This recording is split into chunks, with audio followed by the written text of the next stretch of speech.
ఈ విధంగా మనం చెప్పుకున్నటువంటి అన్ని సందర్భాల్లోనూ కూడా ఉసిరికాయను విడిచిపెట్టి మనం క్షేమంగా ఉండాలి అని చెప్పడం జరుగుతూ ఉన్నదండి. కావున ఆదివారం నాడు కావచ్చు, సప్తమి నాడు కావచ్చు, సంక్రాంతులు కావచ్చు, షష్ఠి అలాగే నవమి, అంటే షష్ఠి, సప్తమి, నవమి, అమావాస్య, ఇన్ని రోజుల్లోనూ కూడా మనం ఉసిరికాయను ఎందుకు తినకూడదు అనంటే కనుక ఆధ్యాత్మిక కారణమే అని మనకు అర్థమవుతూ ఉన్నది. సూర్య సంబంధమైనటువంటి తిథులు శుక్రవారము కూడా మనకు కనిపిస్తోంది, పాడ్యమి కూడా కనిపిస్తోంది. మీకు ఈ వీడియో పూర్తయిన తర్వాత ఏ ఏ రోజుల్లో తినకూడదు అనేటటువంటిది అక్కడ అక్షరాల రూపంలో కూడా కనిపిస్తుంది. ఇక రాత్రిపూట ఉసిరికాయ తినకూడదు అనే నియమం మాత్రం వైద్యపరమైనదిగానే కనిపిస్తోంది. ఎందుకు అనంటే రాత్రి ఉసిరికాయ తినడం గురించి ఇక్కడ మనకు కనిపించలేదండి.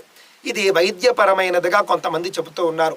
కొంతమంది ఆయుర్వేద వైద్యులు తినకూడదు అనే చెబుతూ ఉన్నారు. కావున ఈ రోజులు విడిచిపెట్టి మనం